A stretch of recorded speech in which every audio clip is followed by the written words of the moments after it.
Entonces, en la lección anterior, básicamente habíamos hablado de que en general la evolución de un sistema se puede describir utilizando un modelo en variables de estado. Entonces, básicamente teníamos un par de ecuaciones. Una ecuación que era la ecuación de estados, donde teníamos la derivada de los estados, que básicamente me decía cómo evolucionaban los estados en el tiempo. Y la otra ecuación era la de las salidas. Entonces habíamos mencionado que habían diferentes formas de clasificar un modelo en variables de estado.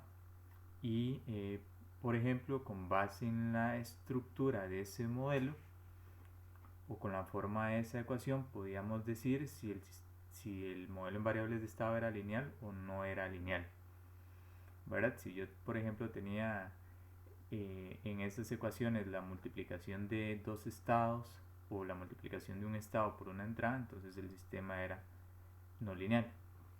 Entonces lo que vamos a hacer el día de hoy es demostrar si un modelo en variables de estado, ¿verdad?, es lineal o no.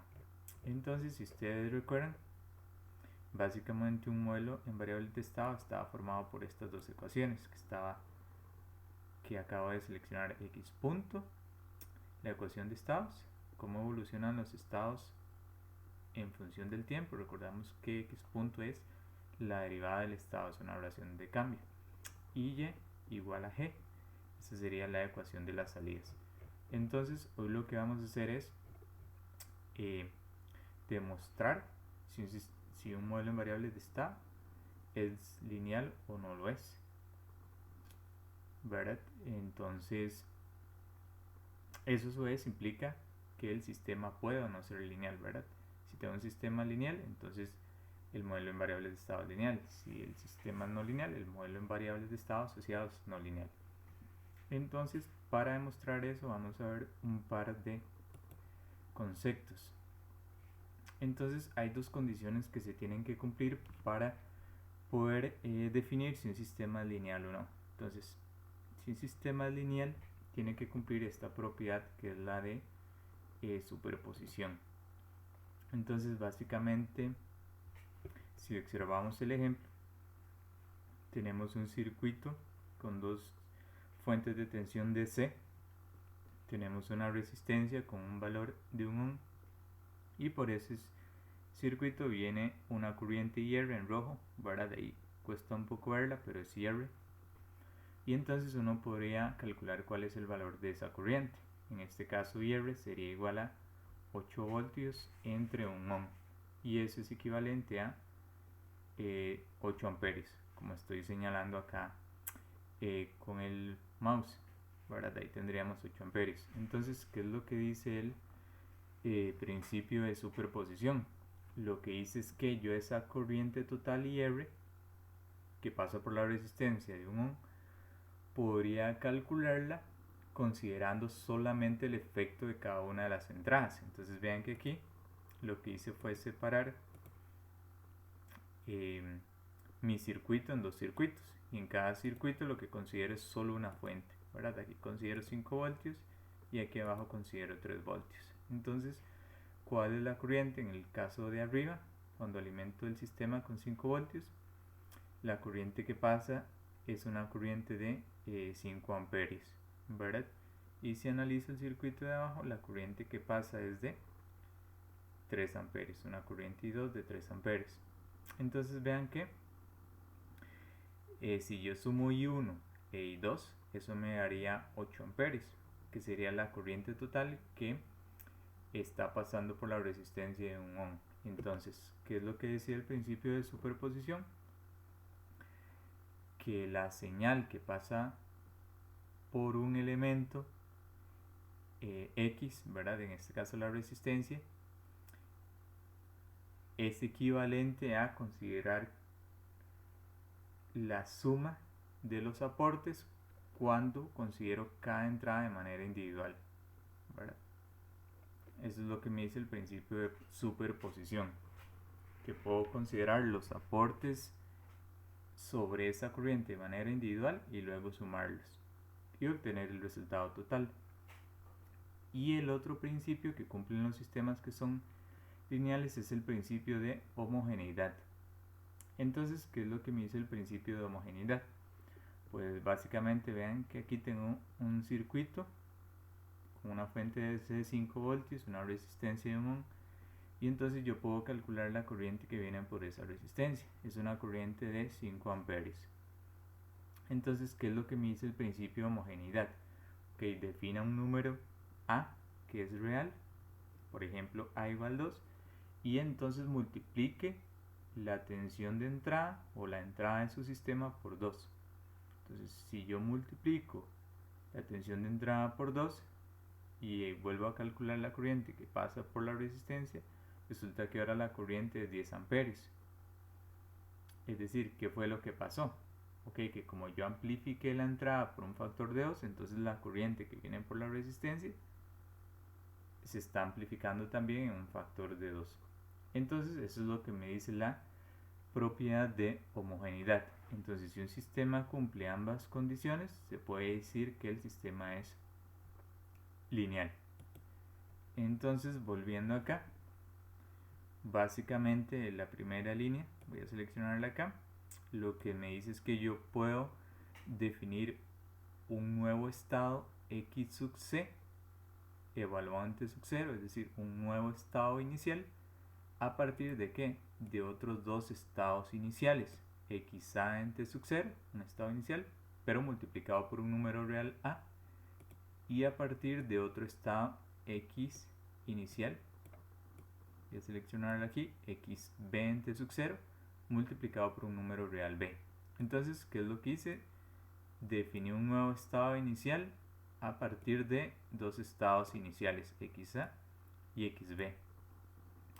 Y aplico algo similar con la entrada, ¿verdad? Entonces defino una nueva entrada UC que depende de dos entradas, UA y V, las cuales están multiplicadas también por los números reales A y B.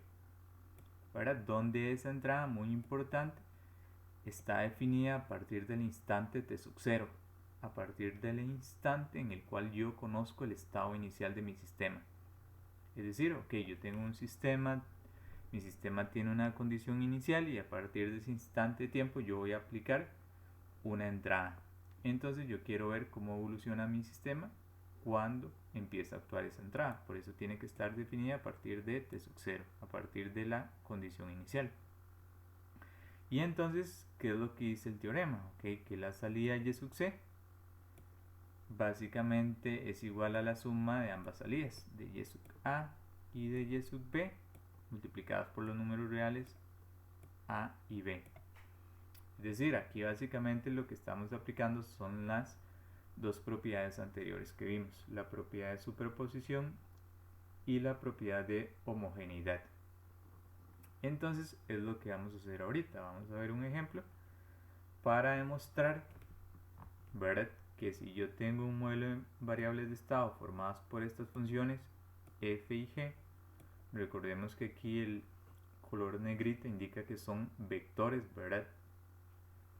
Entonces, si yo tengo una función f, que recordemos que esta es la ecuación de estados que depende del tiempo, que depende de un nuevo vector de estados y que también depende de un nuevo vector de entradas, eso es equivalente a sacar el número real a factor común y evaluar la función f, que va a depender del estado xa, del vector de estados xa, del vector de entradas ua, más sacar a factor común la b, multiplicada por el vector de estados derivados f, que depende del tiempo, depende del vector de estados xb y depende de la entrada v, ¿verdad? Entonces, si nosotros logramos pasar de aquí a acá, entonces podríamos decir que la función f es lineal. Y vamos a hacer lo mismo con la función g. La función g es la ecuación de salidas del sistema. Entonces, ¿qué es lo que vamos a decir? Ok, yo tengo una función g que es un vector de salidas, puede ser 1, 2, 3 salidas, que depende del tiempo, depende de un nuevo vector de estados que voy a definir, depende de un nuevo vector de entradas que voy a definir, Y si yo puedo escribir eso de la siguiente forma, ¿verdad? A por la función g, que depende del estado A, del vector de estados A y del vector de entradas A, más un número real b por el vector de funciones g, que depende del tiempo, que depende del vector de estados b y depende del vector de entradas v. Entonces, si yo logro pasar de aquí hasta aquí, eso quiere decir que el sistema es lineal. Ahora, si alguna de las dos funciones, ya sea en f o en g, no puedo pasar de este lado de la ecuación al otro lado de la ecuación, ya esa función no sería lineal. Y por lo tanto, en general, si alguna de las dos funciones f o g no cumple que sea lineal, entonces ya se dice que el modelo en variables de estado es no lineal. Entonces, vamos a ver el siguiente ejemplo. Entonces, consideremos un modelo en variables de estado. Tenemos el vector de estados x. Ese vector de estados x está formado por dos estados que son x1 y x2. Tenemos el vector de entradas u. Ese vector de entradas está formado por una entrada que es u1. Está formado por esta entrada que es u1. Y entonces tenemos la ecuación de estados, que es la función f.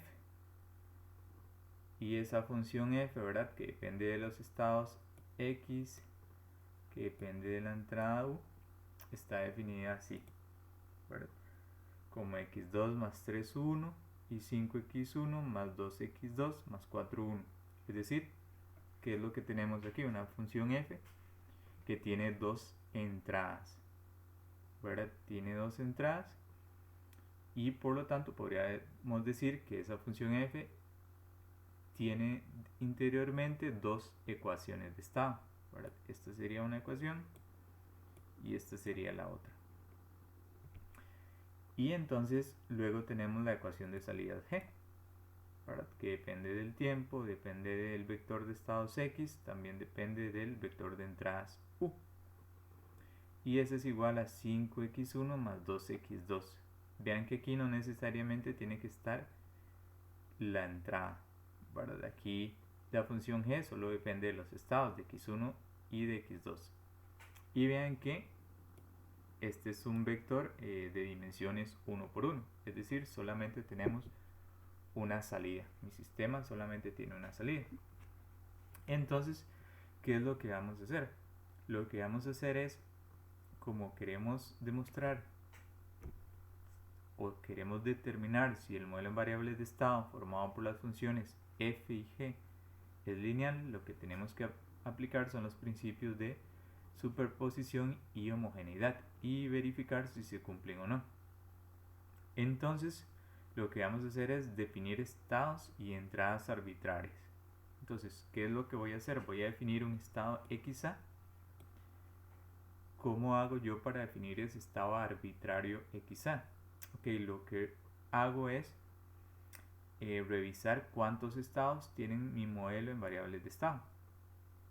Entonces vean que el modelo en variables de estado x tenía dos estados que son x1 y x2. Entonces el estado arbitrario de xa que yo voy a definir tiene que tener la misma cantidad de entradas, xa1 y xa2, ¿verdad? Si este vector x tuviera 3 entradas, entonces yo debería definir xa1, xa2 y xa3, pero solamente tiene 2.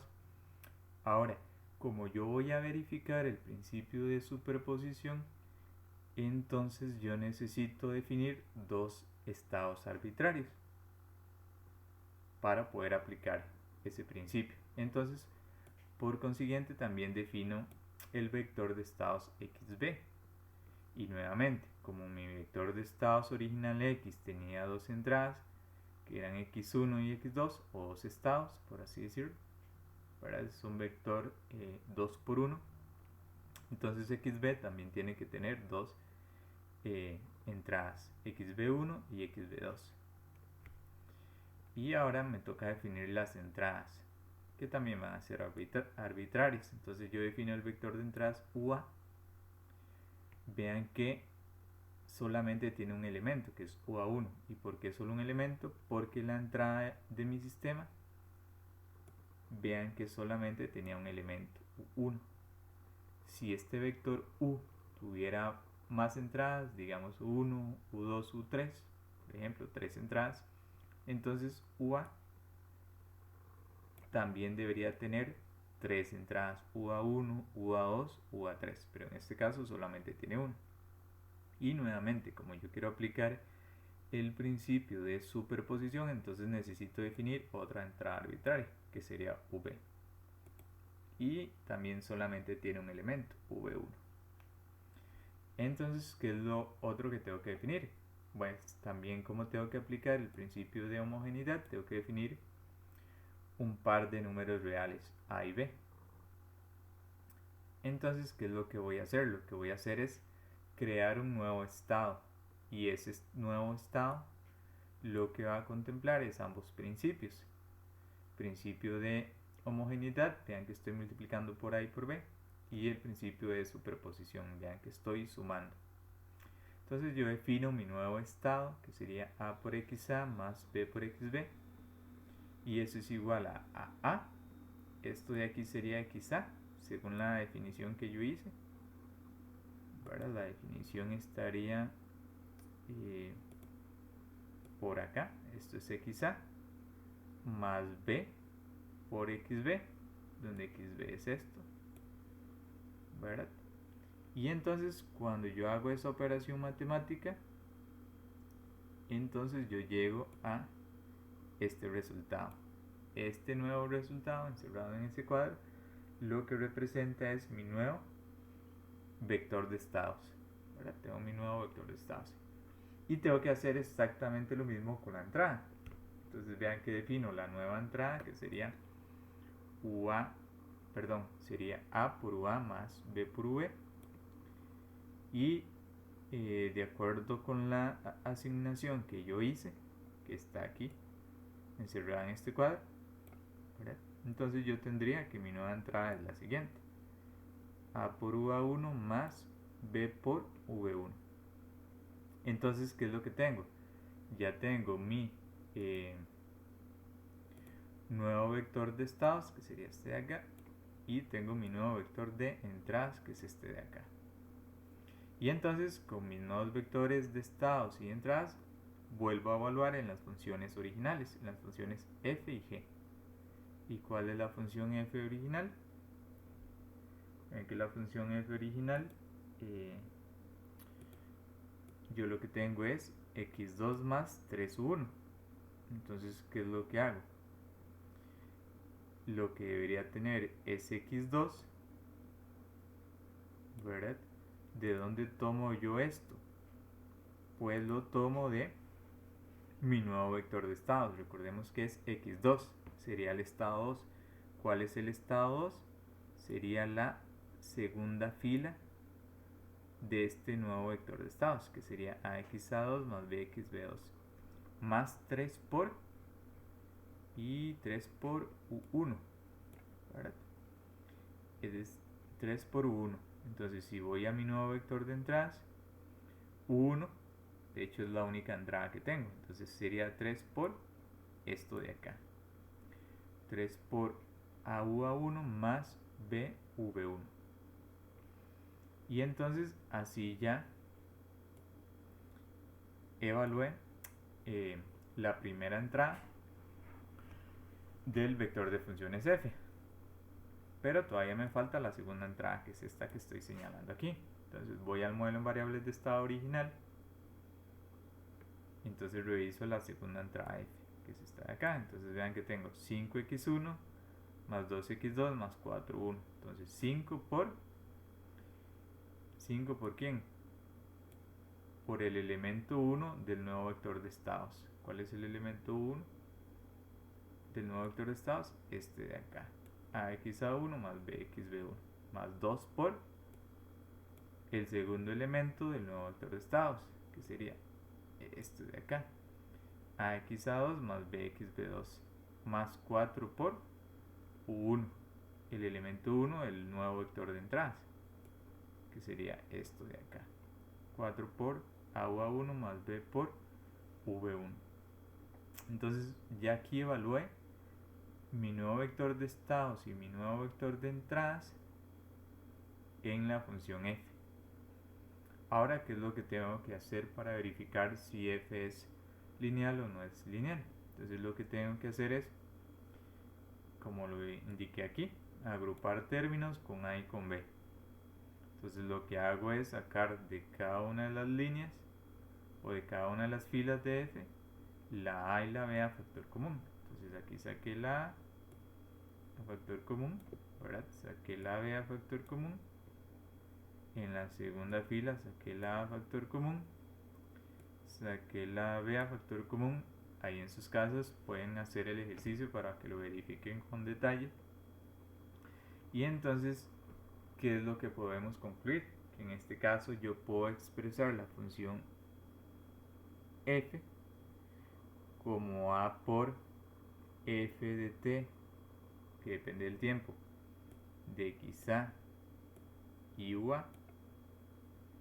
Vean que esto que voy a encerrar aquí en un cuadro, ¿verdad?, es esa primera función, por lo menos para la fila 1. Vean que es a por xa2 más 3 por ua1. Entonces, si voy a la función original, vean que es a por el estado 2 más 3 veces la entrada 1. A por el estado 2 más 3 veces la entrada 1. Más b por quién? Por xb2 más 3v1. Y si vamos aquí arriba, tendríamos, vamos a ver cuál era,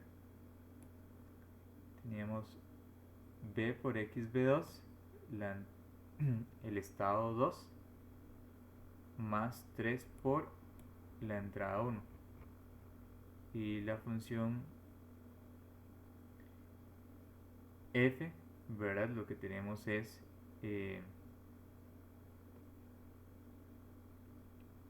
el estado 2, x2, más 3 por la entrada 1, que es lo que tenemos acá. Entonces esta primera línea de f yo la puedo descomponer de esta forma de acá. Ahora la puedo descomponer de esta forma de acá. Lo que hay que tener cuidado es de que hay que revisar las dos filas, ¿verdad? Todavía me falta revisar la segunda fila de f, que es esta de acá, ¿verdad?, esta fila de acá. Entonces vean que ¿qué es lo que tengo en la segunda fila de f? Lo que tengo es a por 5xa1 más 2xa2 más 4ua1. 5 por el estado 1 más 2 por el estado 2 más 4 por la entrada 1. Y voy a la función original. ¿Y qué es lo que tengo en la segunda fila? 5 por el estado 1, 5x1 más 2 por el estado 2, 2 por x2 más 4 por la entrada 1. ¿Verdad? Todo eso multiplicado por a. ¿Y qué es lo que tengo? B. ¿Por quién? Por 5 por el estado 1 más 2 por el estado 2 más 4 por la entrada 1. Que nuevamente es lo que tengo en esta segunda fila de acá. Entonces, como pude pasar, ¿verdad?, ya aquí tengo algo bastante rayado, como pude pasar de esto al esto otro, ¿verdad? Entonces yo puedo decir que la función f es lineal, ¿verdad? Ahora, ¿qué nos hace falta para determinar si el modelo en variables de estado es lineal o no? Probar la linealidad de la función g. Y recordemos que g hacía referencia a la ecuación de salidas. Entonces, ¿qué es lo que primero tenemos que hacer? Ok, evaluar nuestro nuevo vector de estados y nuestro nuevo vector de entradas en la función g. ¿Y quién era la función g? Recordemos que la función g era esta de acá, 5x1 más 2x2. Entonces 5 por el estado 1 más 2 veces el estado 2. Entonces, ¿qué es lo que hago? Voy al vector de estados. Entonces será 5 por el estado 1, que sería el estado 1, ¿quién es? AXA1 más BXB1. Entonces, tengo 5 por el estado 1 más 2 por el estado 2. Y vean quién es el estado 2. El estado 2 es este de acá. A por XA2 más B por XB2. Entonces vengo acá. A por XA2 más B por XB2. ¿Verdad? ¿Qué es lo que hago luego? Agrupo términos. Saco a factor común lo que tiene A. Saco a factor común lo que tiene B. Y como esto de...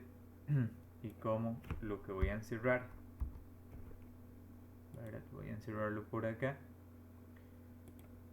Y como esto de aquí, que es 5 veces el estado 1 más 2 veces el estado 2,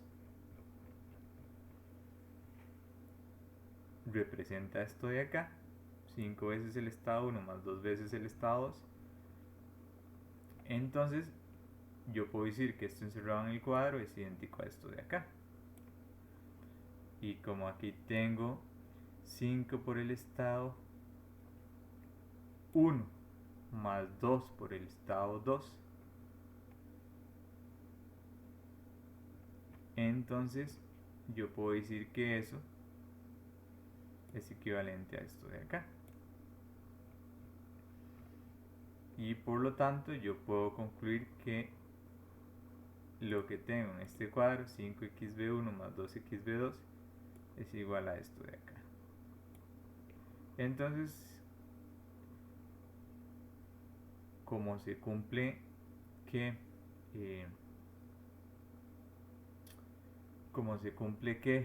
cuando evalúo en G mi nuevo vector de estados y mi nuevo vector de entradas, lo agrupo sacando factor común A y B, ¿verdad? Entonces, como paso de aquí a aquí, entonces yo puedo garantizar que mi sistema es lineal. ¿Por qué? Porque se están cumpliendo ambas condiciones, la condición de homogeneidad y la condición de superposición, ¿verdad? Esa es la idea. Entonces, en términos generales, ¿qué es lo que hay que hacer?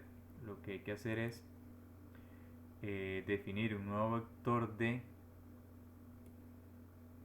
estados, definir un nuevo vector de entradas, evaluar la función f en ese nuevo vector de estados y en ese nuevo vector de entradas, y luego agrupar y sacar a factor común A y B. Y si uno pasa de este lado de la ecuación a este otro, entonces el sistema es lineal. Si no se puede pasar de un lado al otro, entonces el sistema no es lineal. Entonces, para este caso el sistema es lineal.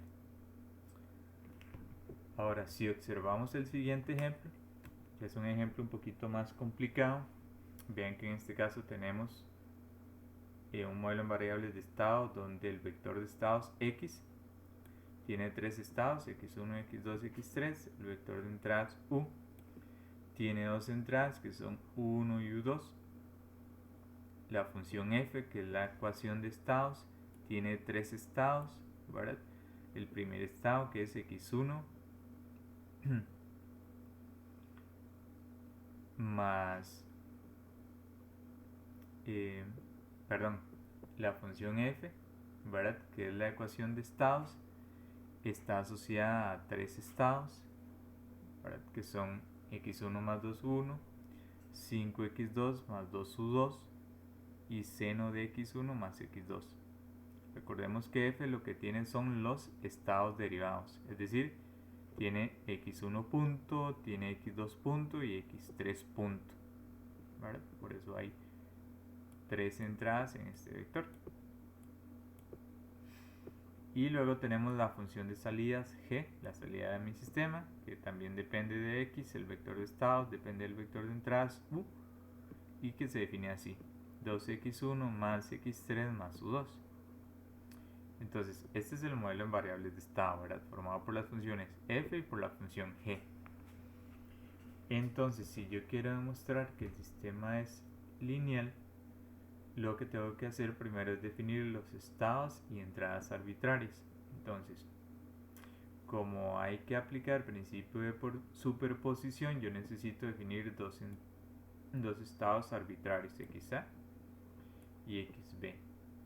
Vean que en este caso xa y xb cada uno tiene tres elementos, ¿verdad? xa tiene xa1, xa2, xa3, xb tiene xb1, xb2 y xb3. ¿Y por qué cada uno tiene que tener 3 elementos? Porque el vector de estados original x tenía 3 elementos. Y como voy a demostrar también la superposición en las entradas, entonces tengo que definir dos entradas arbitrarias, UA y V. Y vean que cada una tiene dos entradas. UA tiene a UA1, tiene a UA2, V tiene V1 y tiene V2. Entonces, ¿por qué tienen dos entradas? Porque el vector de entradas original U, noten que tiene dos entradas, U1 y U2. Por eso, los vectores UA y V tienen dos elementos. Entonces, ¿qué es lo que hacemos luego? Definir cuál es mi nuevo estado, aplicando homogeneidad y superposición. El nuevo estado es A por xa más B por xb. Entonces, lo que hago es calcularlo para A por xa más B por xb y me da este nuevo vector de estados que va a tener tres estados, ¿verdad? Porque tiene tres elementos. Y que es lo que hago es a continuación calcular cuál es mi nueva entrada, que va a ser A por UA más B por V, ¿verdad? Y mi nueva entrada estaría definida acá. Entonces mi nueva entrada es un vector de entradas que tiene dos elementos. Y ahora sí, cuando definí ya el nuevo estado, el nuevo vector de estados y el nuevo vector de entradas, lo que hago es evaluar en las funciones f y g originales. Entonces hago la evaluación en estas funciones, en f y g que tengo por acá, y entonces cuando evalúo en f llego a este resultado de acá. Entonces, ¿cuál es el detalle? Ok, primero vamos a demostrar si la función f es lineal o no es lineal. Entonces hago la evaluación en f, ¿verdad? Aquí ya la tengo lista. Y después de que uno hacía la evaluación, lo que uno debería hacer es agrupar los términos que tienen A y que tienen B. Entonces, con la primera fila de f, ahora voy a encerrarla aquí en un cuadro. Con la primera fila de f, pude sacar la A y la B a factor común. Ahí no tuve problemas. Ahora voy a hacerlo un poco más pequeño. Con la fila 2 también puedo sacar el A y el B a factor común. Aquí puedo sacar el A y aquí puedo sacar el B a factor común. Pero ¿qué pasa con la tercera ecuación de estados? Vean que la tercera ecuación de estados es esta de acá. Y esta ecuación como tal tiene la función seno. Seno de A por xa1 más B por xb1. Entonces, ¿cuál es el detalle? El detalle es que esa función no la puedo desacoplar en una parte que tenga, en una parte en la que pueda sacar a factor común y en otra parte en la que pueda sacar b a factor común.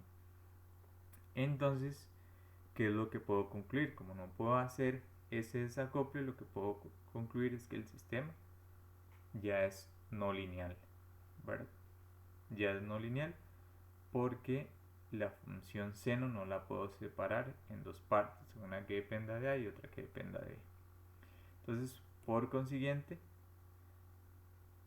lo que tengo al lado izquierdo de esta ecuación es distinto de lo que está al lado derecho de la ecuación. Y entonces, ¿qué es lo que puedo decir? Lo que puedo decir es que el modelo en variables de estado es no lineal, ¿verdad? Con solo que la función f sea no lineal, ya el modelo en variables de estado, que está formado por las funciones f y g, es no lineal. Ahora, de tarea, ¿verdad? De tarea moral les queda verificar que la función g, que es esta de acá, ¿verdad? Sí es lineal, ¿verdad? Entonces, ¿qué podría decir uno? Ok, bueno, viendo solamente el modelo en variables de estado, si yo observo la función f, como yo sé que aquí tengo seno de un estado, seno del estado x1, entonces ya yo sé que ese modelo en variables de estado va a ser no lineal. Si yo tuviera la raíz cuadrada de x1, sería un modelo en variables de estado no lineal. Si tuviera el estado de x1 multiplicado por el estado de x2, también el modelo en variables de estado ya sería no lineal. Pero entonces, ¿verdad? Les queda de tarea demostrar que la función f, perdón, que la función g sí es lineal, ¿verdad? Eso les queda de tarea moral.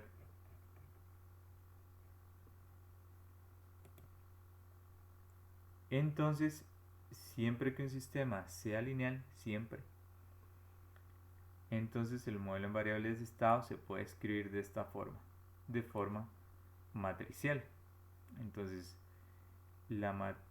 x punto, recordemos la ecuación de estados, hacía referencia a la función f que vimos anterior, y y, que es la ecuación de salidas, hacía referencia a la función g que vimos anteriormente.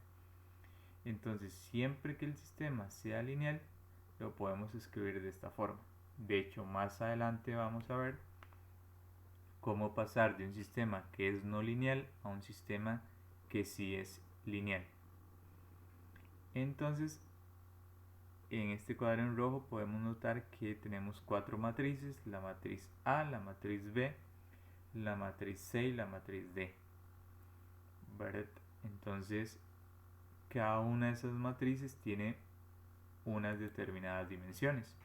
Entonces, por ejemplo, si vemos la primera ecuación, ¿verdad? Esta ecuación de acá, entonces vean que yo tengo que multiplicar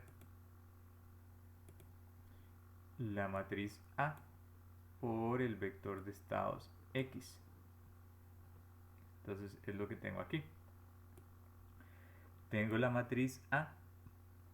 La matriz A siempre va a ser una matriz cuadrada de dimensiones n por n, donde n es el número de estados que tenga mi sistema. Recordemos que el número de estados viene asociado a los elementos almacenadores de energía que tiene mi sistema, o a aquellas variables que siempre son continuas en el tiempo. Entonces, tengo la matriz A n por n, tengo el vector de estados n por 1, n filas, una columna. Y entonces vean que para poder multiplicar ambas matrices, los elementos, ¿verdad?, del centro de esta ecuación tienen que ser iguales, n y n, ¿verdad? Y los extremos, que serían n y 1, me darían el resultado o las dimensiones del resultado final de esa multiplicación. Luego, que tengo aquí, lo que tengo es b, la matriz b, por el vector de entradas. Entonces, lo que vamos a decir es que el vector de entradas es de dimensiones P por 1, es decir, tengo P entradas, ¿verdad? Entonces, ¿de qué tamaño tiene que ser la matriz B? Esta matriz B, ¿verdad?, que tengo por acá, tiene que tener dimensiones n por p para poder yo hacer la multiplicación de las matrices adecuadamente y para luego también poder sumarlas, ¿verdad?, como se muestra ahí en el esquema. Entonces la matriz A se conoce como la matriz de estados porque ¿qué relaciona? Relaciona los estados derivados x punto con el vector de estados. La matriz B se conoce como la matriz de entradas. ¿Por qué? Porque muestra el efecto de las entradas U en la evolución de los estados en x punto. Tengo la matriz C. Esa matriz C se conoce como matriz de salidas porque relaciona cómo varía la salida en función del vector de estados. Entonces vean que aquí la matriz de salidas tiene dimensiones Q por 1. Eso implica que tenemos Q salidas. Y por lo tanto, si yo quiero multiplicar la matriz C por el vector de estados X, que es este de acá, entonces la matriz C tiene que tener dimensiones Q por N. Y luego tenemos la matriz de acción directa, que es la matriz D. Esta típicamente tiende a ser una matriz nula, es decir, es una matriz que no suele aparecer en el modelo en variables de estado, pero esa matriz D debería tener las siguientes dimensiones, Q por P, ¿verdad? Porque recordemos que el vector de entradas U tenía dimensiones P por 1, ¿verdad? Entonces, sí hay que recordar para esta parte del curso cómo hacer multiplicación de matrices y cómo hacer suma de matrices también.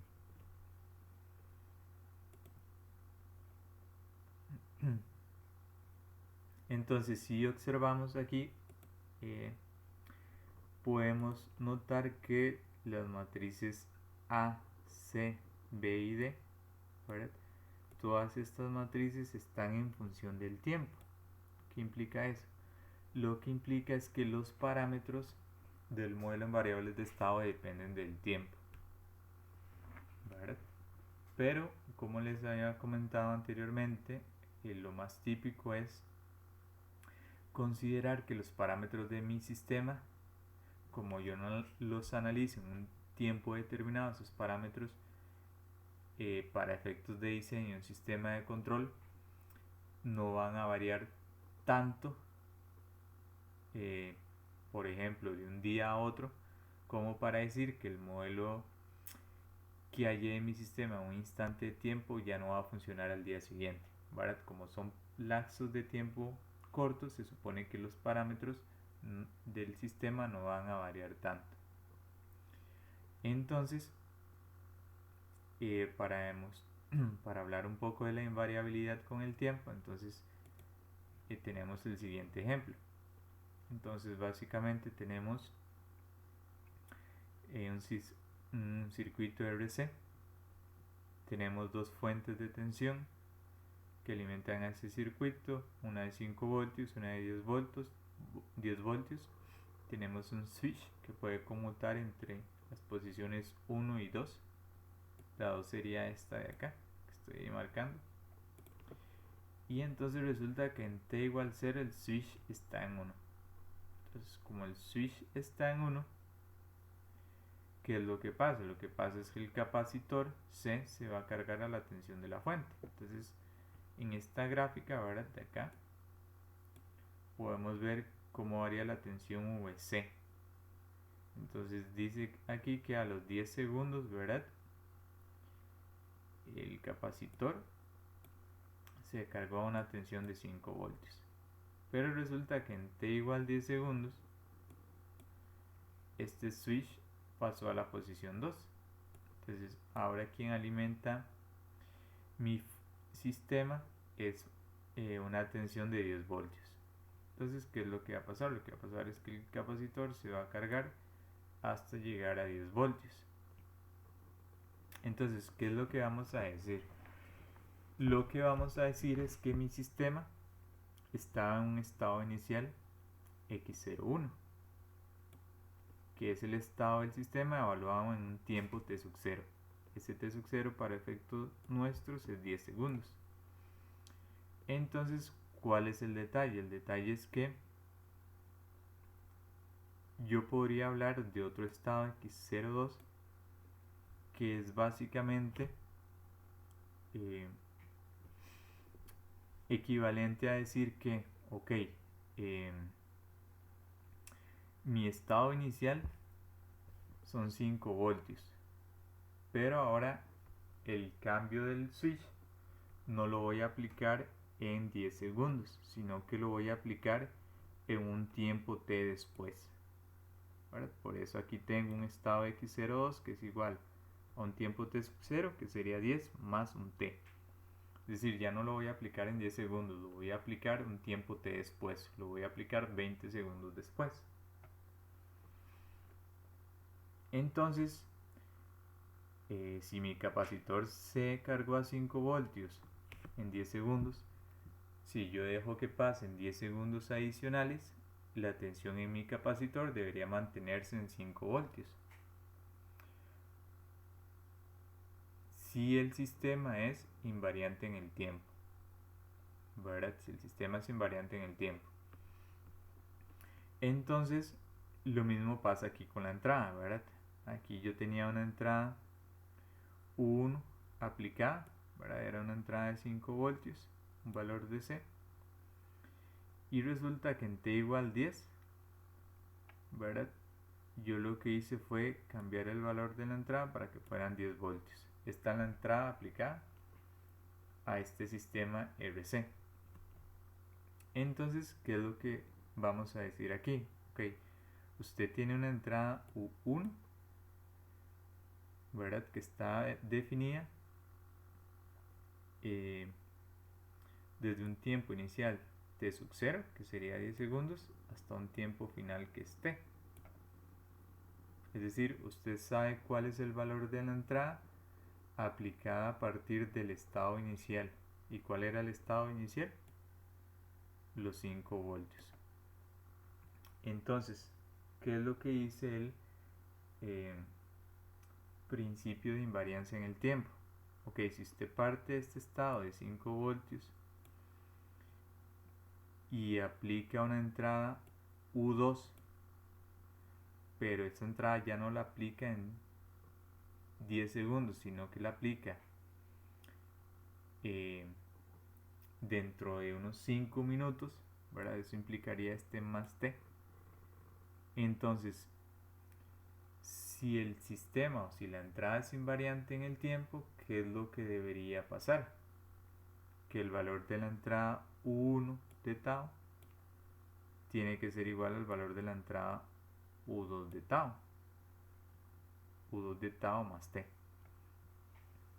¿Qué quiere decir eso? En otras palabras, ok, si yo aplico un nivel de tensión de 10 voltios en 10 segundos, entonces si yo me espero otros 20 segundos, ahora dejo correr un tiempo y vuelvo a aplicar la entrada al sistema, esa entrada debería ser de 10 voltios también, ¿verdad? Ahí podríamos decir que la fuente no varió sus características, que la fuente, que los elementos de la fuente que se encargan de generarme esos 10 voltios permanecieron constantes en el tiempo, ¿verdad? Si esa fuente internamente tenía agrupaciones de resistencias y capacitores, lo que podríamos decir es que esos elementos no variaron sus valores por esperarme un tiempo adicional. Entonces, ¿qué podríamos decir? Ok, si yo tengo un estado inicial x01, dejo que transcurra un tiempo y mi estado x02 es el mismo, y si yo tengo una entrada 1, dejo que pase un tiempo y la entrada tiene el mismo valor, ahora denotado como 2, entonces ¿qué es lo que va a pasar? Que mi sistema siempre va a llegar a este estado final. ¿Y cuál es el estado final? Un estado final de 10 voltios. ¿Y por qué llego a ese estado, a ese mismo estado final? ¿Por qué? Porque los parámetros internos de mi sistema no variaron con el tiempo. ¿Y cuáles son esos parámetros internos? La resistencia y la capacitancia. ¿Verdad? Yo llegué al mismo estado final, 10 voltios, en un instante de tiempo t fijo. ¿Verdad? Porque recordemos que si los valores de R y C cambian, si el sistema fuera variante en el tiempo, entonces los tiempos de carga y descarga del capacitor también variarían. ¿Vale? Pero si estos valores se mantienen constantes en el tiempo, entonces estas curvas de carga y descarga también mantienen la misma forma en el tiempo. Entonces, si nosotros trabajamos con parámetros que no cambian, lo que podemos decir es que el modelo ya ahora no solamente sería lineal, sino también sería invariante en el tiempo. Eso significa LTI, un modelo en variables de estado que es lineal e invariante en el tiempo. Y entonces si yo tengo un sistema LTI, ya el modelo en variables de estado se puede simplificar a esto de acá. Tengo la ecuación de estados, que está por un vector de estados X, un vector de trans U, y estas matrices A y B dependen de parámetros, pero ya esos parámetros no dependen del tiempo, ¿verdad? Ya no son función del tiempo. Y tengo una matriz de salidas Y que depende de una matriz C y de una matriz D, que tampoco van a depender del tiempo como tal.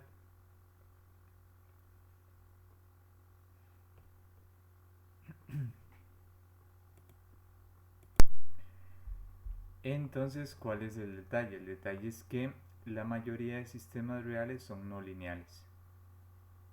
La mayoría de sistemas no cumplen las propiedades de aditividad o superposición y homogeneidad. Entonces, ¿cuál es el problema con eso? El problema con eso es que recuerden que aquí en análisis de sistemas básicamente la idea es hallar un modelo que represente adecuadamente cómo evolucionan los sistemas en el tiempo. Si yo logro encontrar un buen modelo de mi sistema, entonces yo voy a ser capaz de diseñar adecuadamente un buen algoritmo de control, que es básicamente lo que van a hacer en el siguiente curso, que es sistemas de control. ¿Cuál es el detalle? El detalle es que la mayoría de sistemas de control, la mayoría de técnicas que se han desarrollado se basan en el uso de modelos lineales. Entonces, si queremos aplicar esas técnicas que se han desarrollado, donde hay mucha teoría, ¿verdad? Y muchos métodos de ajuste del controlador, que es lo que es como el dispositivo inteligente que se carga de autorregular ciertas variables de un sistema, hacer que esas variables tengan un cierto valor sin intervención humana. Entonces necesitamos trabajar con modelos lineales. Ahora, ¿cuál es el detalle? El detalle es que como les mencioné, no todos los modelos o los modelos reales en su mayoría son no lineales. Entonces hay que efectuar un proceso. Ese proceso se conoce como linealización. Entonces, básicamente, ¿qué es linealizar? Entonces, como aquí lo dice, es aproximar una relación no lineal por ecuaciones lineales. Y resulta que esas ecuaciones lineales solo van a ser válidas alrededor de un punto de operación. Entonces, este concepto es muy importante, que es el punto de operación. Entonces resulta que si ustedes observan acá, la primera ecuación es la ecuación de estados, x punto de t. Y recordemos que ¿qué es lo que me indica esa ecuación de estados? Cómo evolucionan los estados en el tiempo. ¿Cuál es la razón de cambio del vector de estados x en el tiempo? Entonces, ¿qué es lo que me dice el punto de operación? Lo que me dice el punto de operación, si vemos esta ecuación de acá, es el conjunto de valores de estados x0 y de entradas u0 que hacen que mis estados o que mi sistema permanezca constante en el tiempo. ¿Qué implica eso? Eso lo que implica es que la derivada de los estados de x de t, o dicho de otra forma, x punto, va a ser igual a 0, ¿verdad? Si la derivada es igual a 0, ¿qué implica eso? Que mi sistema no está cambiando, que mi sistema está permaneciendo constante en el tiempo. Entonces, ¿cómo nosotros vamos a calcular ese punto de operación? Pues básicamente vamos a agarrar esta ecuación de estados, esta primera de acá, y la vamos a igualar a 0, ¿verdad? Y de ahí vamos a hallar cuál es el punto de operación del sistema, que está definido por esta forma: xo, uo. Esa es como la nomenclatura, ponerle un o, un subíndice o, al punto de operación. Entonces, para efectuar la linealización, ¿verdad?, nosotros hacemos la linealización a la ecuación de estados, x punto, y también la efectuamos a la ecuación de salidas, y. Entonces, ¿cómo hacemos ese proceso para linealizar un modelo en variables de estado? Entonces, básicamente lo que se utiliza es una aproximación de Taylor. Una aproximación de Taylor para el estado derivado xi punto. Vean que xi, ¿qué significa i? Pues básicamente que tenemos un vector de estados, ¿verdad? Vamos a tener x1 derivado, x2 derivado y así sucesivamente hasta xn derivado, porque recordemos que esa es la nomenclatura: definir un vector de estados, y ese vector de estados está formado por n estados, donde n puede ser 1, 2, 3, 4, 5, los que ustedes quieran.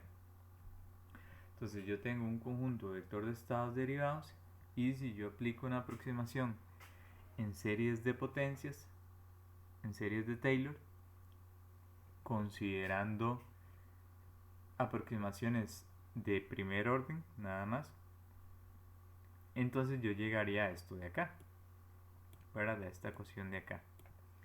¿Y qué es lo que tenemos acá? Lo que tenemos acá es la función f evaluada en el punto de operación. Esta es la función f. Recordemos que la función f era la ecuación de estados. Lo que tenemos acá son las derivadas parciales de cada uno de los estados, de cada una de las funciones f, perdón. Por eso tiene el índice sub i de cada una de las funciones f respecto a cada uno de los estados xj. Y vean que esa función está evaluada en un punto de operación. ¿Y qué era el punto de operación? El punto de operación era xo, uo. ¿Y que representan xo, uo? El conjunto de estados xo y el conjunto de entradas uo, que hacen que mi sistema permanezca constante. Entonces yo lo que hago es evaluar esas derivadas parciales en el punto de operación, y eso lo multiplico por ¿quién? Por un pequeño cambio, este delta xj menos xj0, lo que implica es un pequeño cambio en el punto de operación. ¿Y qué tengo que hacer también? Lo que tengo que hacer también es derivar la función f respecto a las entradas. derivarla parcialmente respecto a cada una de las entradas que tenga el sistema. Y luego esas derivadas parciales las evalúo en el punto de operación. ¿Y qué hago posteriormente? Lo que hago posteriormente es multiplicar por un pequeño cambio en el punto de operación. Ese pequeño cambio en el punto de operación está definido por UJ menos UJ0. Entonces, ¿cuál es el detalle? El detalle es que, como vimos anteriormente, esta función f evaluada en el punto de operación tiene que ser igual a 0, ¿verdad? Entonces, nosotros podríamos pasar de esto a esto de acá, que básicamente, ¿qué es lo que me indica? Ok, un pequeño cambio, un cambio delta en la ecuación de estados xy punto es igual a tomar la derivada parcial de la función f o del vector de función f respecto a cada uno de los estados, evaluarlo en el punto de operación y multiplicarlo por un pequeño cambio en ese punto de operación. Más tomar el conjunto de funciones f y derivarlos parcialmente respecto a cada una de las entradas y ese resultado evaluarlo en un punto de operación y multiplicarlo por un pequeño cambio en las entradas. Entonces noten que aquí estamos diciendo que siempre multiplicamos por un pequeño cambio. ¿Un pequeño cambio en qué? En el vector de estados y un pequeño cambio en el vector de entradas. ¿Por qué? Porque resulta que ese modelo en variables de estado lineal que estamos obteniendo, lo estamos obteniendo en un punto de operación. En este punto de operación, si mi sistema cambia mucho el punto de operación, entonces ya el modelo lineal que obtuve no va a ser válido. Por eso es que se dice que el modelo en variables de estado lineal es válido, pero en un vecindario alrededor del punto de operación. Entonces, ¿cuál es el detalle? El detalle es que esto que se aplicó aquí para linealizar la ecuación de estados también se puede aplicar para la ecuación de salidas. Entonces, ya el modelo linealizado tendría esta forma de acá. ¿Verdad? Tenemos un pequeño cambio en la ecuación de estados es igual a una matriz A' por un pequeño cambio en el vector de estados más una matriz B' por un pequeño cambio en el vector de entradas y un pequeño cambio en la ecuación de salidas es igual a la matriz C'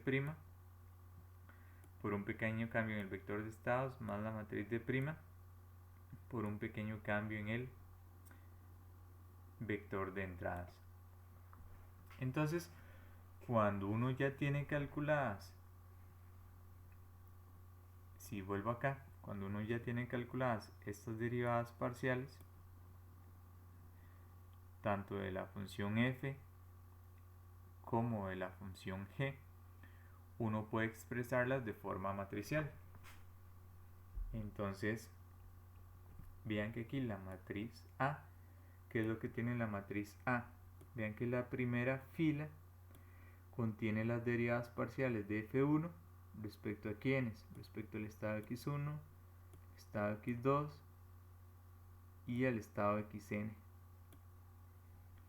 Vean que la segunda fila es la función f2 y es la función f2 derivada parcialmente respecto a quién, respecto al estado x1, respecto al estado x2, respecto al estado xn y así sucesivamente hasta tomar la función f sub n y derivarla respecto a cada uno de los estados que puede tener mi sistema.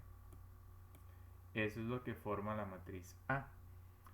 A estas derivadas parciales también se les suele conocer como jacobianos, ¿verdad? Y más adelante quizás para facilitar los cálculos los vamos a llamar de esa forma, jacobianos. Y vean que todos esos jacobianos están evaluados en el punto de operación. Y recordemos nuevamente que el punto de operación es el conjunto de valores de estados y de entradas para los cuales mi sistema permanece constante en el tiempo. En este caso el conjunto de estados sería XO y el conjunto de entradas sería UO. Y entonces aquí tenemos luego la matriz B. Vean que la matriz B acá está relacionada con las entradas porque va multiplicado por un pequeño cambio en U. Y entonces por eso es que la matriz B, ¿qué es lo que tiene? Lo que tiene son las derivadas parciales de la función f1 respecto a quiénes, respecto a la entrada 1, respecto a la entrada 2, respecto a la entrada P, ¿verdad? Y lo mismo con la función f2 y con la función fn. Es decir, todas las ecuaciones de estado de mi sistema que están representadas por las funciones f las derivo parcialmente respecto a cada una de las entradas. Y después de que tengo esas derivadas parciales que conocemos como jacobianos, las evalúo en el punto de operación. Ahora vean que la matriz C está multiplicada por un pequeño cambio en X, por un delta X. Entonces, ¿qué implica eso? Que recordemos que la matriz C va relacionada también con la matriz de salidas, Y. Y la función de salidas era la que habíamos denotado con G. Entonces, ¿qué implica? Sion tiene eso. Básicamente que tengo que tomar G, para la primera fila lo que tiene es la función G derivada parcialmente respecto a quiénes, al estado 1, al estado x2, al estado xn. La segunda fila lo que tiene es G2, la segunda salida derivada respecto a cada uno de los estados, x1, x2 y xn. Y así sucesivamente hasta llegar a la salida Q. Y la salida Q la derivo parcialmente respecto a x1, respecto a x2 y respecto a xn. Y lo último que nos hace falta es hallar la matriz de prima, que está relacionado directamente con las entradas. Entonces, ¿cómo calculo de prima? Serían las derivadas parciales de G1 respecto a todas las entradas U1, U2 y UP. Y así hasta llegar a la salida Q. Y esa salida Q, que está representada por la función G, la derivo parcialmente respecto a U1, respecto a U2 y respecto a UP. Y finalmente, ¿qué hago? Evaluar en el punto de operación. ¿Vale? Entonces vean que todas esas derivadas parciales, conocidas como jacobianos, lo que me permiten hallar es un modelo lineal que es válido solo alrededor de un punto de operación. ¿Y qué era el punto de operación? Era el conjunto de valores de estados y de entradas para los cuales el sistema permanece constante.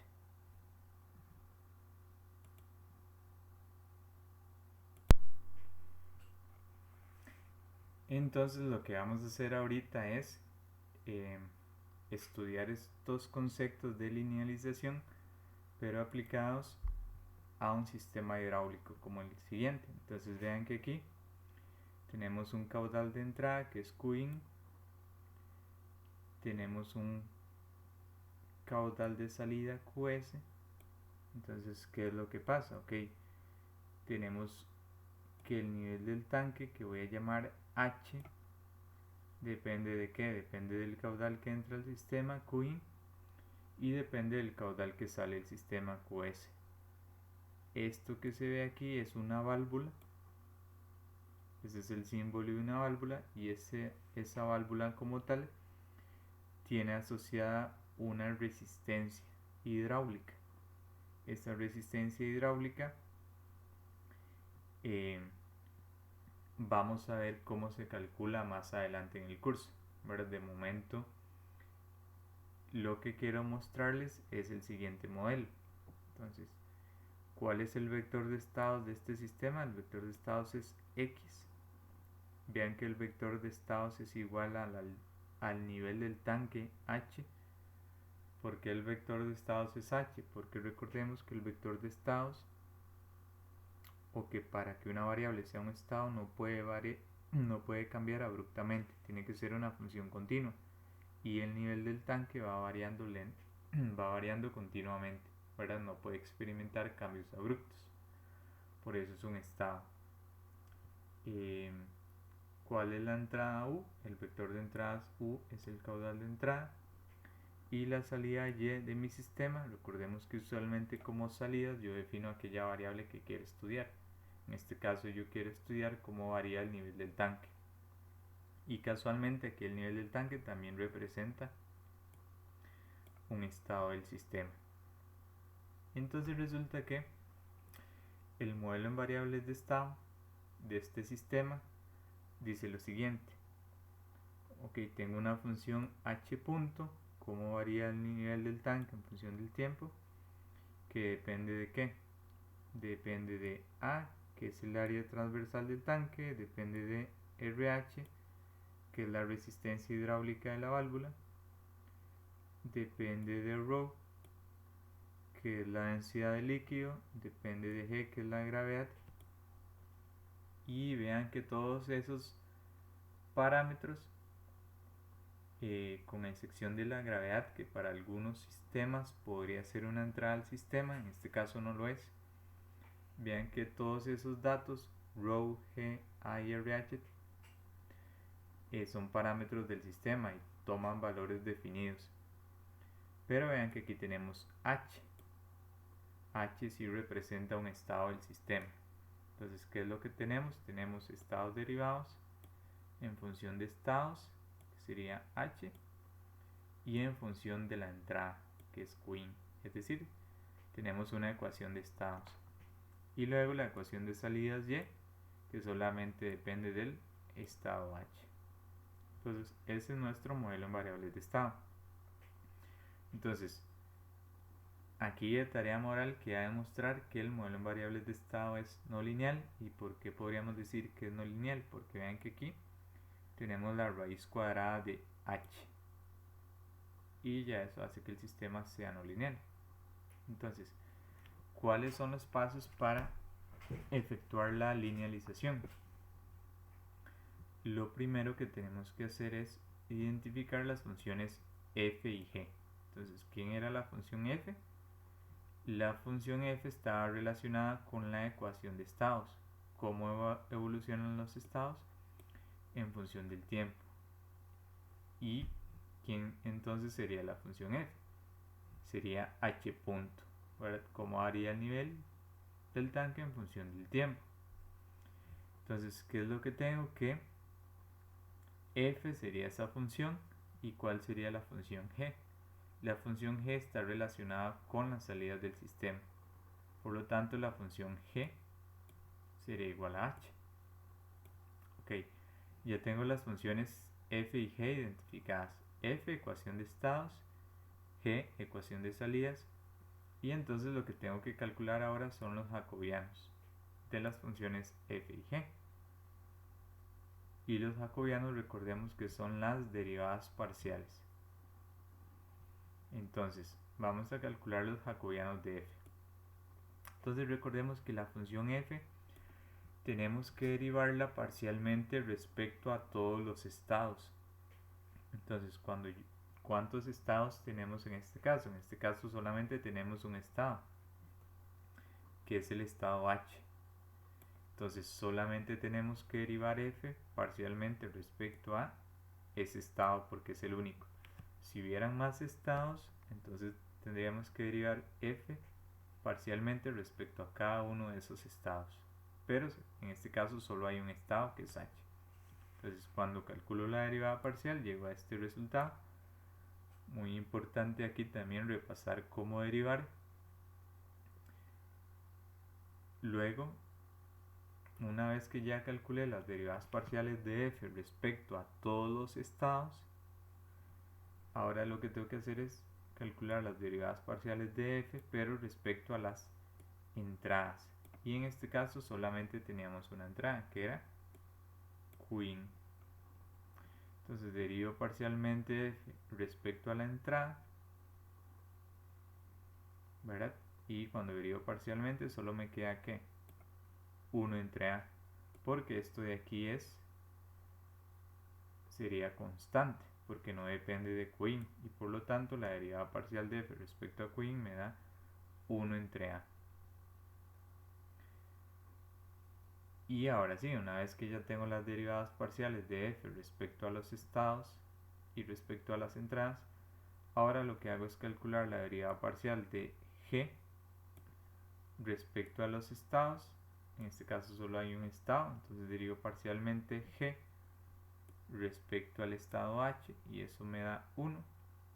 Y luego derivo parcialmente g respecto a las entradas. Pero vean que g no depende de las entradas, por lo tanto la derivada parcial da 0. Entonces ya tengo los jacobianos de f y de g. Tengo las derivadas parciales. ¿Qué es lo que tengo que hacer a continuación? Lo que tengo que hacer a continuación es calcular el punto de operación. ¿Y el punto de operación de qué depende? El punto de operación depende de los valores de estados y de entradas para los cuales el sistema se mantiene constante en el tiempo. Entonces, ¿cuál es el valor de la entrada asociada a ese punto de operación? Qin 0, Qin O. Eso representa el valor de la entrada en el punto de operación. Y este HO representa el valor del estado en el punto de operación. Entonces, ¿qué es lo que hacemos para calcular estos valores de Qin O y de HO? Lo que hacemos es tomar la función f, que es la ecuación de estados, e igualarla a 0. ¿Por qué lo igualamos a 0? Porque el sistema no va a evolucionar en el tiempo, va a permanecer constante. Por lo tanto, f punto, ¿verdad? O la derivada de los estados en función del tiempo o la razón de cambio tiene que ser igual a 0. Entonces, ¿qué es lo que hacemos? Tomamos la función f, que era esta función de aquí, y la igualamos a 0. Pero la igualamos a 0 evaluada en ¿qué? En el punto de operación, en HO y en Qin O. ¿Verdad? Y entonces, ¿qué es lo que hacemos? Lo que hacemos usualmente es despejar el estado HO en función de la entrada Qin O. Y entonces, bueno, de tarea moral les queda verificar este resultado. Y entonces resulta que esta ecuación de acá lo que representa es el modelo estático de mi sistema, que también es conocido como la curva estática o la característica estática. Entonces, por ejemplo, yo podría darle valores a los parámetros de mi sistema. Podría decir, digamos, que RH sea igual a 1000, que la densidad del líquido, digamos que el líquido sea agua y la densidad es de 1000 kilogramos por metro cúbico, que la gravedad es de 9,8 metros sobre segundos al cuadrado. Entonces, ¿qué podría hacer yo? Ok, yo podría obtener diferentes puntos de operación. Entonces, por ejemplo, si el caudal de entrada al tanque es de 0,1 metros por segundo, 0,1 metros cúbicos por segundo, entonces eso implica que HO, aquí me falta el subíndice O, sería igual a 1,02 metros. El nivel del tanque sería de 1,02 metros. Entonces, si por ejemplo, más bien, el caudal de entrada fuese de 0,2 metros cúbicos por segundo, el nivel del tanque llegaría a ser de 4,082 metros, lo cual tiene bastante sentido, ¿verdad? Entre mayor sea el caudal de entrada, mayor debería ser el nivel del tanque al cual el sistema se estabilizaría. Entonces, ¿a qué me refiero yo con que el sistema se estabiliza? A lo que me refiero es que el nivel del tanque permanece constante, ¿verdad? Si el caudal de entrada es de 0,1 metros cúbicos por segundo, el nivel del tanque permanece constante en 1,02 metros. Y si más bien el caudal de entrada es de 0,2 metros cúbicos por segundo, el nivel del tanque permanece constante en 4,082 metros.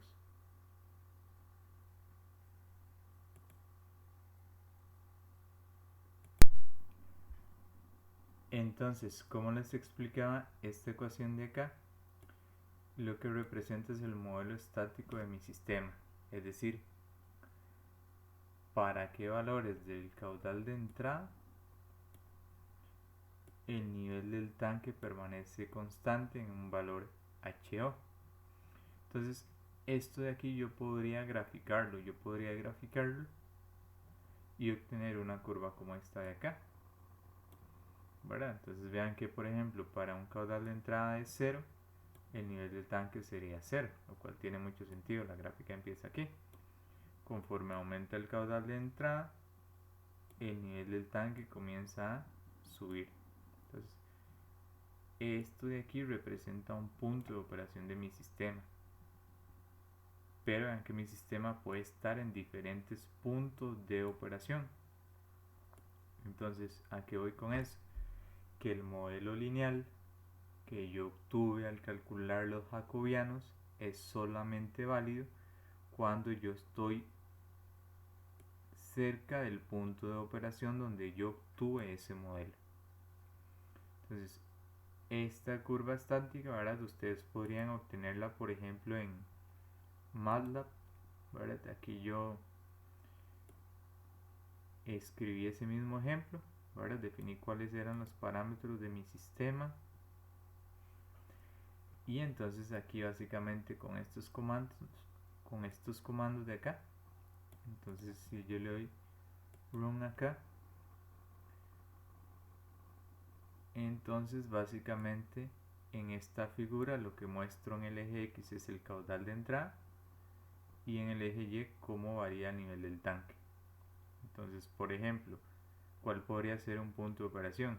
Ok, si este de acá, si el caudal de entrada es 0,41 metros cúbicos por segundo, eso implica que el nivel del tanque se va a estabilizar en 17,15 metros. Pero si considero un caudal de entrada más bajo, por ejemplo de 0,28 metros cúbicos por segundo, el nivel del tanque se estabiliza en 8 metros. Ahora, este es un punto de operación, este es otro punto de operación.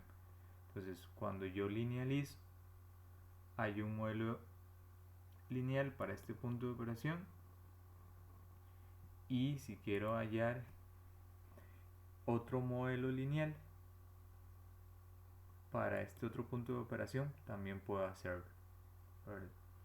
Eso se puede hacer. Ahora, volviendo aquí a la presentación, entonces eso tiene que quedar muy claro, ¿verdad? ¿Cuál es el concepto del punto de operación? Es el conjunto de valores de entradas y de estados para los cuales el sistema permanece constante. En este caso, como estamos analizando un sistema hidráulico, que implica que el sistema se mantenga constante, que el nivel del tanque no varíe. ¿Y qué tiene que cumplirse para que el nivel del tanque no varíe? Que el caudal que entra al sistema sea igual al caudal que sale del sistema, ¿verdad? Eso tiene que suceder. Entonces, así es como se entiende el punto de operación. Entonces, acá en Simulink Básicamente, bueno, aquí se observan diferentes diagramas de bloques. Cómo hacer estos diagramas de bloques lo vamos a ver más adelante en el curso. Pero entonces aquí, por ejemplo, este primer diagrama de bloques que estoy aquí encerrando con el cursor básicamente representa mi sistema real. Entonces, ¿qué fue lo que hice acá? Pues básicamente lo que hice, voy a correrlo acá.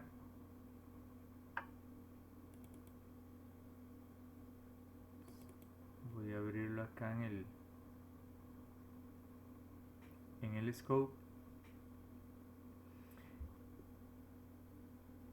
Y vamos a ver si se logra apreciar. Creo que tenía muchas curvas. Voy a quitar estas de acá.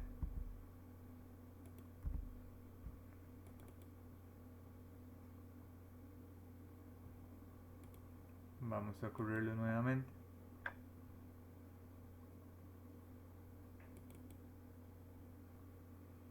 Entonces vean que básicamente yo lo que hice fue aplicar un cambio escalón en el caudal de entrada.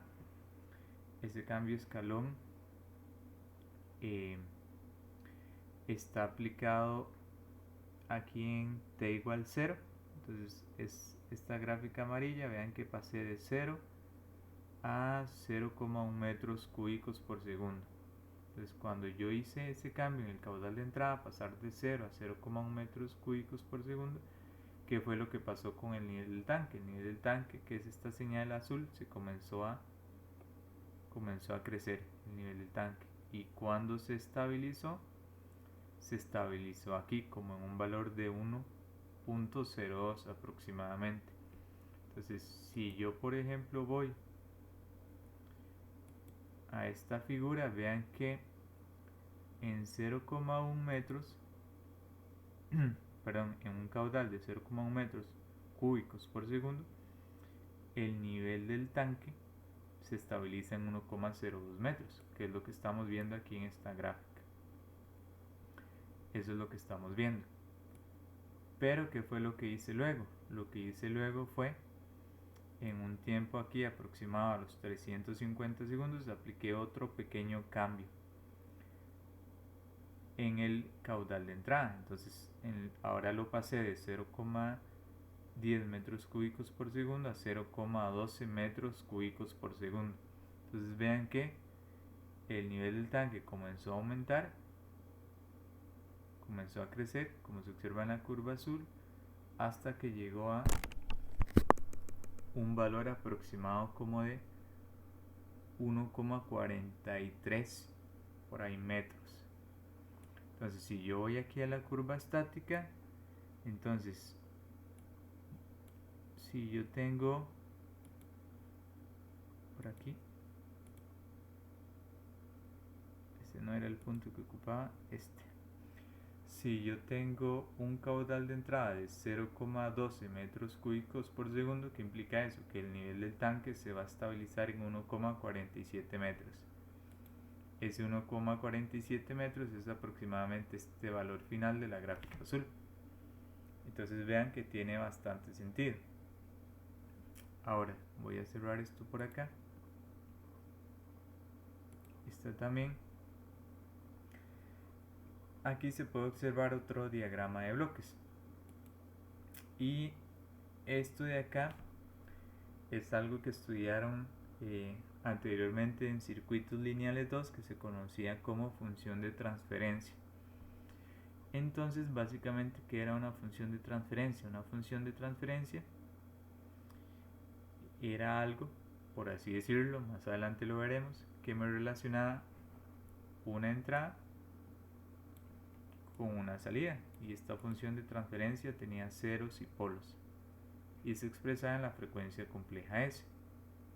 Entonces resulta que cuando uno tiene un sistema no lineal como este de aquí, ese sistema no puede expresarlo uno como una función de transferencia. Para poder expresarlo de esta forma, con una función de transferencia uno ocupa linealizar ese sistema. Entonces, ¿qué fue lo que hice acá? Acá lo que hice fue básicamente tomar este punto de operación que voy a encerrar por acá. Este punto de operación, caudal de entrada de 0,1 metros cúbicos por segundo, nivel del tanque de 1,02 metros, y entonces hay un modelo lineal en este punto de operación. Para eso fue lo que hice. Entonces, como yo hallé un modelo lineal en ese punto de operación, ese modelo lineal, o a ese modelo lineal ya yo puedo aplicarle la transformada de Laplace y pasarlo a la frecuencia compleja. Entonces lo que obtuve fue esta función de transferencia de acá. Más adelante veremos cómo montar este tipo de diagrama de bloques. Entonces, ¿qué es lo que voy a hacer ahora? Lo que voy a hacer ahora es ver cómo se comporta mi sistema linealizado en ese punto de operación. Caudal de entrada es 0,1 metros cúbicos por segundo y nivel del tanque de 1,02 metros. Entonces voy a correrlo acá.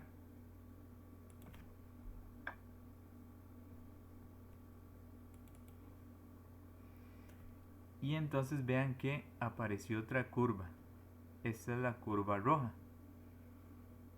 Entonces, ¿qué es lo que podríamos ver acá?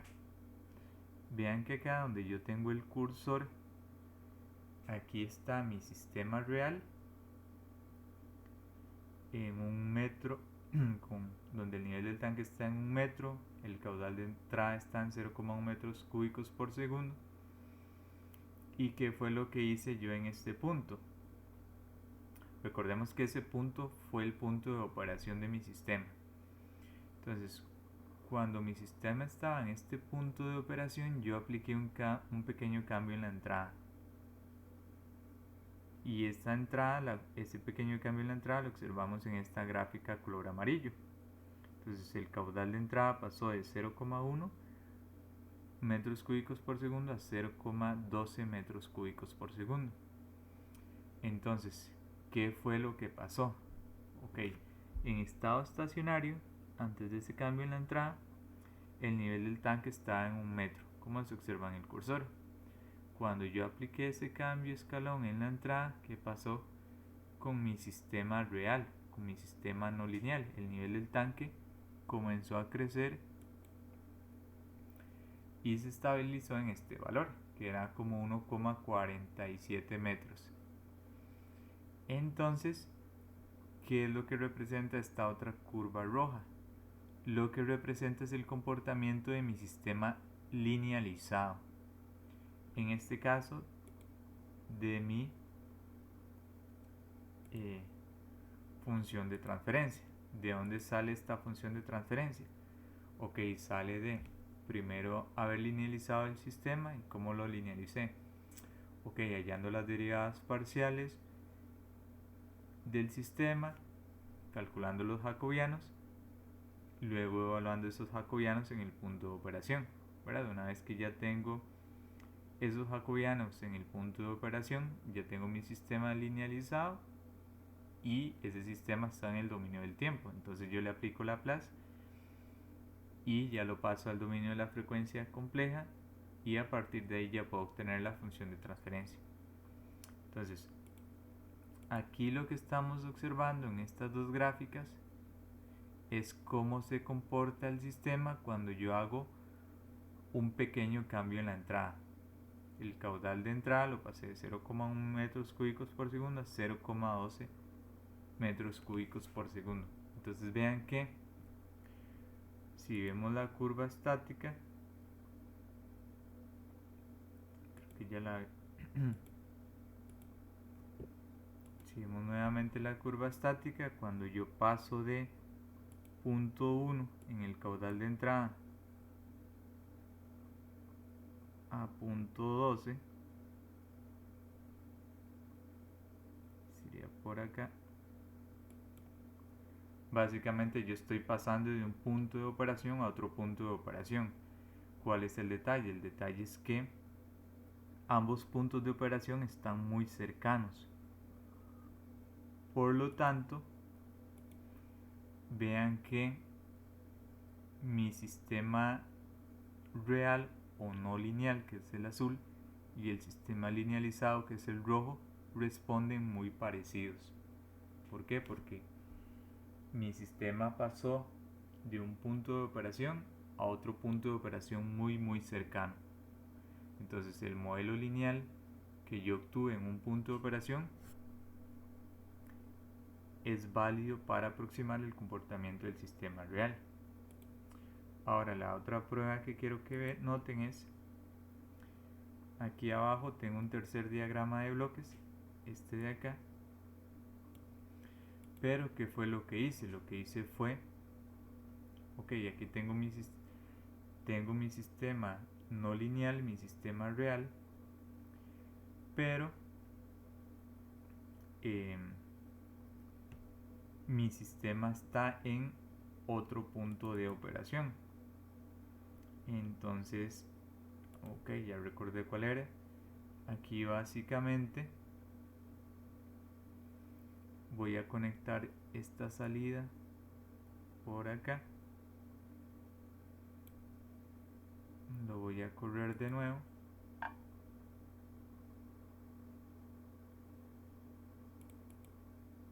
Y lo voy a abrir. Entonces vean lo que pasó acá. Ok, aquí los tres sistemas donde está mi cursor está en un punto de operación definido por un nivel de 1 metro. Y aquí el caudal de entrada era 0,1 metros cúbicos por segundo. ¿Qué pasó en esta curva verde? Aquí básicamente al sistema real yo le apliqué un cambio de 0,05 metros cúbicos por segundo. Entonces, si vamos a la curva estática, yo pasé de 0,1 metros cúbicos por segundo en el caudal de entrada a un valor de 0,15. Entonces estoy pasando de este punto de operación de acá a este otro punto de operación y ya ahí me estoy alejando mucho más. Entonces vean lo que pasa con la respuesta del sistema. El nivel del tanque creció mucho más. ¿Qué quiere decir? Que el modelo linealizado, que era el de color rojo, ya no representa tan bien el comportamiento de mi sistema color verde en este nuevo punto de operación. Entonces, ¿qué debería hacer yo si quiero obtener una buena representación del comportamiento dinámico del sistema de color verde? Lo que debería hacer es volver a hallar un modelo lineal, pero evaluado en otro punto de operación, en un punto de operación cercano a qué valor, en un punto de operación cercano a este valor, a un valor de 0,15 metros cúbicos por segundo, ¿verdad? Entonces por eso es que es importante, ¿verdad?, tener siempre claro que cuando uno obtiene un modelo lineal, ese modelo lineal es válido solo en un vecindario alrededor del punto de operación. En este caso, si yo hago cambios muy grandes en el caudal de entrada, ¿verdad?, ya me estoy alejando mucho del punto de operación.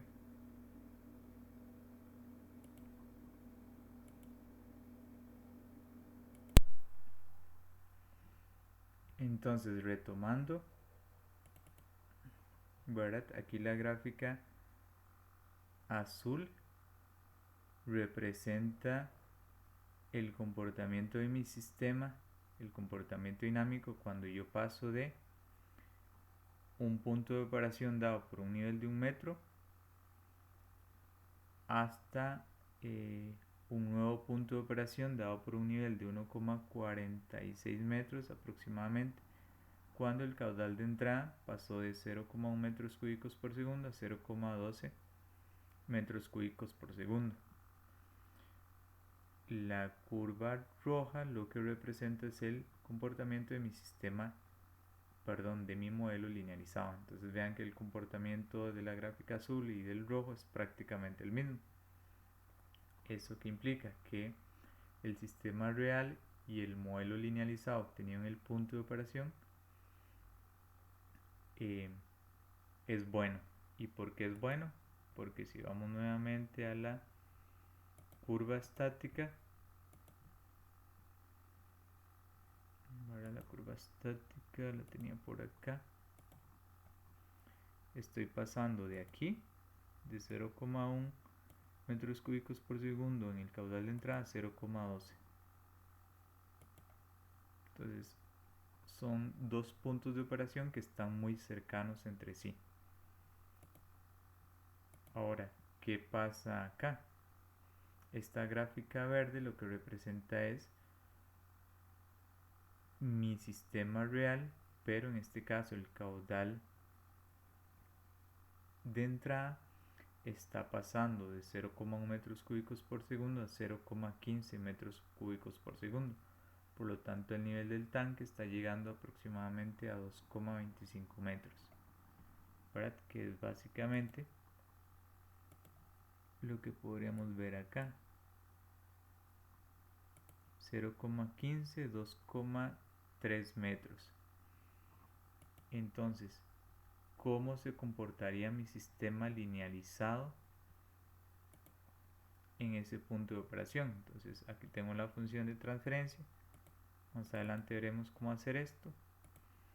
Pero entonces le voy a poner un cambio en el caudal de entrada de 0,5 metros cúbicos por segundo. Le doy a apply.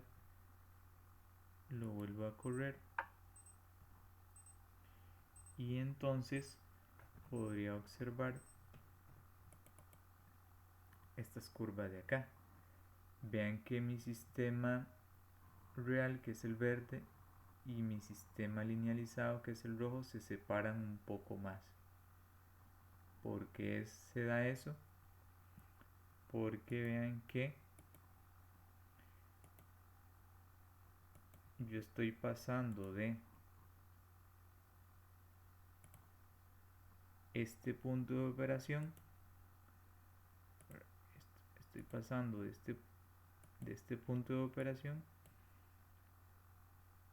a este otro punto de operación, y ambos puntos de operación ya están más lejos entre sí. Por lo tanto, el comportamiento dinámico entre la gráfica verde y la gráfica roja difiere un poco más.